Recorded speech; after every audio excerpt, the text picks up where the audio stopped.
untuk menjalankan pemeriksaan di sana secara percuma. Baiklah, teruskan bersama dengan kami. Untuk hari kedua, jom masuk IPT bersempena dengan 100 hari aspirasi keluarga Malaysia yang berlangsung hari ini sehingga jam 10 malam nanti. Okay, music on.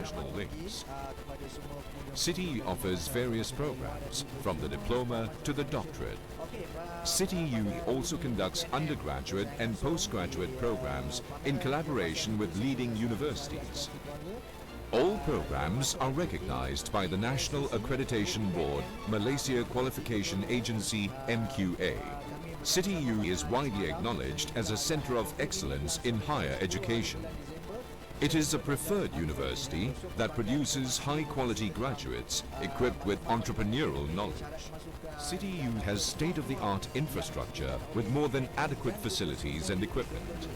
These include computer labs, lecture halls, a well-stocked library, hostel accommodation, and also has an efficient and caring student affairs division, which looks after the recreational and welfare needs of both local and international students.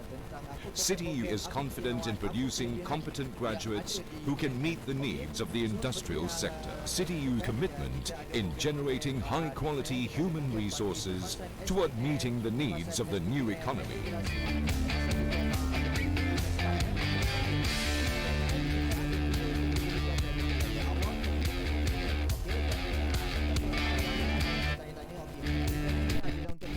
Kita terbuka kepada semua lapisan masyarakat untuk memohon lepasan STPM, SPM dan juga yang saya nyatakan tadilah. Kita ada program asasi, iaitu asasi perubatan, asasi pengurusan dan strategi, kita ada asasi kejuruteraan dan teknologi. Ini bagi program-program lepasan SPM ya. So bagi program diploma, kita ada program diploma pengurusan logistik, diploma pentadbiran perniagaan, diploma tahfiz pelajar yang aktif bersukan. Kita juga ada program diploma kecergasan pertahanan. Okey. Bagi pelajar-pelajar yang lepasan STPM, matrikulasi Islam, kita ada program-program sarjana muda juga ya. Seperti yang saya terangkan di sini, kita ada program-program, okey. Seperti yang saya nyatakan di sini, kita ada program-program nyatakan kita ada 18 program sarjana muda di 6 fakulti kita ada. Okey, antaranya kita ada program di fakulti kejuruteraan, fakulti perubatan. Kita ada program sarjana muda doktor perubatan, kita ada di fakulti kejuruteraan kita ada program sarjana muda kejuruteraan dengan kemujian, kita ada program sarjana muda kejuruteraan awam dengan kemujian, dan kita ada program sarjana muda elektrik dan elektronik dengan kemujian. Selain itu, bagi mereka-mereka yang nak program Meskom, kita ada juga program sarjana muda, kita ada juga program bahasa dan komunikasi sains sosial ya, jangan lupa. Dan ada yang tanya, selain daripada itu kita di PNM ni ada program engineering saja? No, kita ada juga program-program pengurusan di Fakulti Pengajian dan Pengurusan Pertahanan. Kita ada program sarjana muda pengurusan manusia pertahanan, dan kita ada pengurusan pertahanan. Kita ada untuk lepasan STAM yang terbaru kita baru first intake daripada lepasan STAM, iaitu sarjana muda pengurusan pertahanan dan keselamatan Islam. Okey, jangan risau kita ada program-program untuk itu. And then kita ada yang paling top adalah program teknologi maritim. Okey, di Fakulti Sains dan Teknologi Pertahanan. Kita ada juga program sains komputer yang saya cadangkan yang tengah ni, keselamatan sistem komputer yang memang tengah orang kata ada demand. Okey, and then kita ada juga program sarjana muda sains kecergasan pertahanan. Okey, itu adalah program-program akademik yang ditawarkan di UPNM. Okey, so sekarang mesti tertanya-tanya. Okey, saya nak lebih lanjut kata apa, orang kata syarat-syarat macam mana pegawai kadet ni, sebab saya banyak kita buat promosi dan kita banyak live, dan soalan-soalan kebanyakannya adalah macam mana untuk menjadi syarat-syarat untuk menjadi kadet. Okey, untuk menjadi pegawai kadet, apa syarat dia. So sekarang saya ingin jemput, okey, kita ada bawa pegawai-pegawai kadet daripada UPNM dari 3 servis perkhidmatan untuk bersama-sama dengan kita pada pagi ini untuk kita terangkan dengan lebih detail lagi So apa pengalaman-pengalaman, apa lifestyle hidup sebagai pegawai kadet di UPNM, supaya you all yang di luar ni faham. Apa orang kata, bukanlah kadet ni orang kata apa semata-mata untuk kadet. Dia ada lifestyle dia ada kehidupan dia, sebab di UPNM ada dua kategori pelajar, iaitu pegawai kadet dan juga pelajar awam. Okey, tanpa buang masa saya jemput pelajar-pelajar pegawai kadet daripada UPNM. Kita bawakan khas untuk pagi ini di DKSCC ini. Okey, mari kita ada pegawai kadet Sheikh daripada darat, kita ada Ilya daripada TIDM, dan juga kita ada pegawai kadet Nohana. Okey, daripada ini perkhidmatan udara. Okey, ini ada darat, laut dan juga udara. Okey, alright. So, mereka akan terangkan lifestyle saya menjawab persoalan-persoalan you all yang tertanya-tanya apa macam mana kadet apa semua, adakah straight apa semua kehidupan. Okey, first kita tanya dulu dengan pegawai kadet Sheikh yang daripada perkhidmatan darat. Okey Sheikh, you all Sheikh sekarang dah tahun berapa? Saya tahun 3 je. Tahun 3. Okey, sekarang Sheikh tahun 3, and Ilya Sama tahun 3 juga. Kami bertiga tahun 3. okey, semua adalah tahun 3 ya. Okey, ini tahun 3, so dia dah lama dekat UPNM dan tahun akhir. So dia akan ceritakan, saya akan tanyakan apa pengalaman dia orang, apa mula-mula yang membuatkan mereka tertarik untuk belajar di UPNM. Okey, Sheikh, apa yang buatkan awak tertarik untuk menjadi pegawai kadet dan belajar di UPNM? Okey, saya berminat untuk menjadi askar memang daripada kecil lagi. Okey. Jadi tapi kenapa saya pilih UPNM sebagai tempat untuk saya belajar? Sebab promosi yang seperti ni lah, saya dapat tahu tentang UPNM dan saya berminat bila tengok silibus-silibus dengan aktiviti-aktiviti yang pegawai kadet jalankan di UPNM. Okey. So daripada pendek kata, orang kata memang Syekh berminat memang daripada kecil, memang nak jadi tentera, pegawai tentera, dan dia masuk UPNM bukan secara paksa ataupun parents, sebab ada yang calon masuk ibu apa suruh apa semua, no, ni memang dia minat sendiri. So bagaimana dengan Ilya? So orang kata apa lifestyle di UPNM, ada orang kata bangun pukul 5 pagi, kena roll call, adakah benda-benda yang seperti itu membebankan ataupun ialah satu cabaran kepada Ilya sendiri? Bagi saya, lifestyle di UPNM ni sangat teratur sebab dia daripada pagi saya akan bangun subuh dan kelas dan seterusnya. Dan seterusnya saya ada jadual saya sendiri untuk ikuti latihan, akademik, dan saya boleh bagikan masa dengan baik mungkin. Itu sangat membantu pada diri saya lah. So pendek kata di sini Ilya, adakah orang kata menjadi pegawai kadet ni terbeban dengan yang latihan dengan akademi? Adakah terbeban ataupun tidak? Yang orang kata apa, tak boleh nak study lah sebab ada latihan apa semua ni. So saya nak kita Ilya cerita, adakah benda ni sebagai satu beban ataupun orang kata apa, alah ni dah lah training lagi, lepas tu nak kena study lagi. So adakah benda ni mengganggu you punya akademik you sendiri? Okey, sejujurnya lah daripada awal, contoh saya masuk tahun 1 mungkin akan terganggu sedikit sebab kita tak boleh nak adapt. Jadi bila dah lama kelamaan kita akan rasa benda tu normal. Jadi kita boleh jadikan sebagai rutin harian. Tak terbeban langsung. Okey. So ibarat pepatah berkata, okey, ibarat Tegal ibarat Tegal biasa. Alah Tegal biasa. Okey. Alah Tegal biasa. Apa tadi?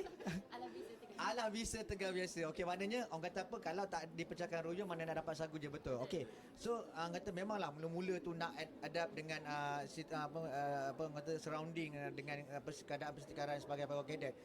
Is normal untuk pada awalnya tahun pertama. Tetapi apabila kita dah biasa, dah tahun 3 dan dah tahun akhir, itu adalah orang kata apa, dah satu cabaran. Orang kata kehidupan yang sebab di samping itu, okey, yang paling orang tertanya-tanya yang menarik sekali adalah tentang keistimewaan menjadi pegawai kadet adalah daripada segi gaji dia. Betul Ilya? Nohana?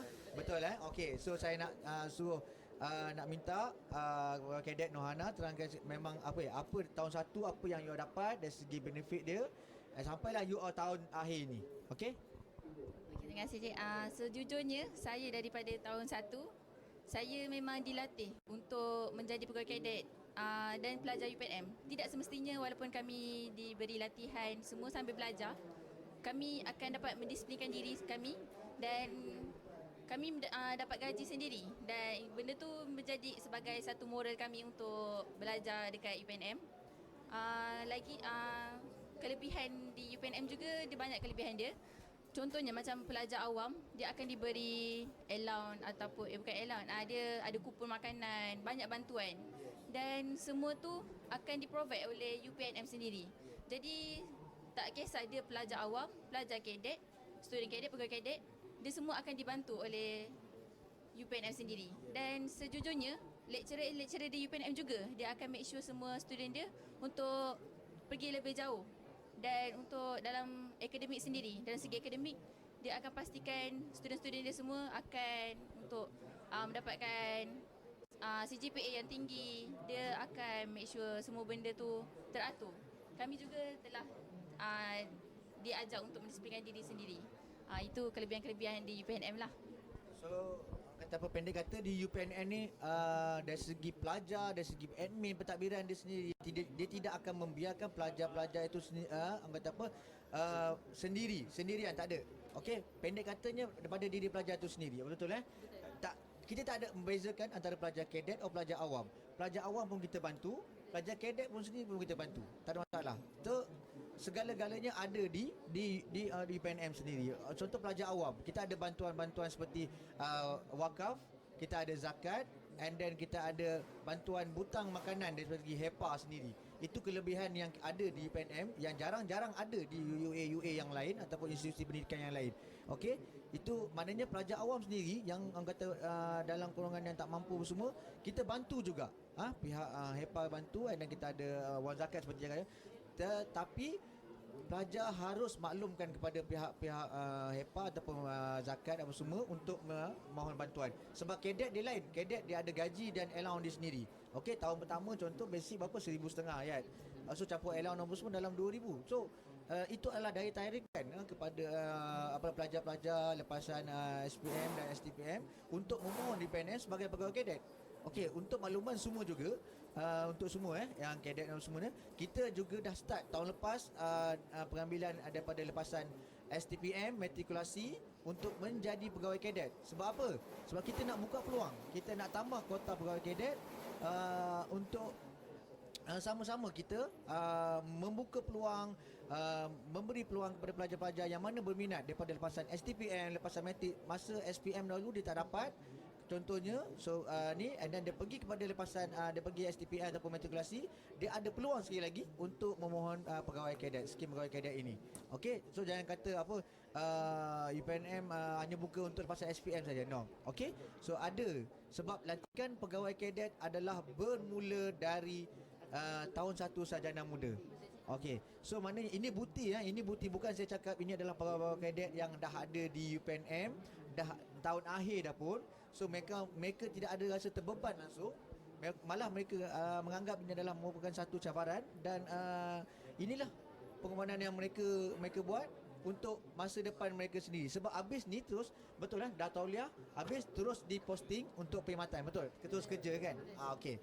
So maknanya tak perlu nak urusan untuk cari pekerjaan yang lain. Kalau pelajar awam pun sendiri, kita bimbing mereka untuk mendapatkan pekerjaan di sektor-sektor yang awam ataupun industri. Sebab terbukti kan, kita punya GE, graduate employability kita adalah yang tahun lepas 95% berada di nombor 1 nombor 1. Kita tak pernah lagi nombor ke bawah apa semua. Kita masih nombor 1, nombor 2, nombor 1, nombor 2. Kita punya GE, graduate employability untuk UPNM masih lagi berada pada tahap yang tinggi. Okey, itu kelebihan daripada belajar UPNM. Okey, walaupun orang kata UPNM ni setiap kali pengambilan tidak ramai, tapi kita mementingkan kualiti. Okey, kualiti, walaupun kuantiti kami sedikit, tapi kita pentingkan kualiti. Pelajar awam pun tidak terlepas daripada 6 leaders of character yang kita terapkan kepada pelajar-pelajar itu. Okey, so ada orang tanya, okey, di UPNM ni tersekat ke aktiviti-aktiviti ni? Adakah kita sekat pelajar-pelajar dengan aktiviti sukan? Ada tak? Okey, dekat UPNM ni pelajar-pelajar bebas untuk main sukan apa yang dia nak. Kalau dia nak main rugby, dia boleh main rugby. Main bola, boleh main bola. Setiap petang boleh main. Yes. Tak ada halangan ataupun sekatan. Okey, kita tidak seperti universiti lain juga. So pelajar bebas untuk beriadah apa semua. And then outing. Ada orang tanya, okey, duduk UPNM ni tak boleh nak outing. Okey, kalau kadet dia ada masa untuk outing, betul? Hari apa? Hari Ahad saja. Hari Ahad je. Hari okey, weekend. Kalau kadet dia ada jadual dia itu weekend saja untuk outing. Tapi pelajar awam tak ada masalah, betul? Pelajar awam sama juga dengan universiti yang lain. Dia boleh outing bila masa saja, tetapi dengan kebenaran pihak EPA dan juga asrama. Okey, itu yang kita nak beritahu sini supaya clear. Janganlah orang kata apa orang kata UPNM ni tak boleh, terlalu rigid, terlalu ada peraturan-peraturan. No, bukan. Okey, kita nak beritahu pada semua umum bahawa ini adalah UPNM, inilah kisah UPNM, inilah lifestyle UPNM. Okey, so ini kita bawa student-student UPNM daripada kadet sendiri, skin kadet, yang mana mereka orang kata apa dah tahun akhir dan memang dah ada pengalaman di UPNM, memang dah orang kata apa happy, tak ada masalah yang berlaku, dan orang boleh orang kata apa jadualkan akademik dan juga latihan. So tak ada masalah. Latihan hanya pada cuti semester saja. Okey, kita tak kacau Isnan Jambat. Okey, so saya rasa terima kasih kepada para kadet yang daripada UPNM. So itu saja daripada saya rasa itu saja. Ada apa lagi? So saya nak you all promote sikit supaya buat jom masuk UPNM. Okey? So saya minta untuk akhir kata daripada pihak UPNM, so kita minta nak promote sikit UPNM.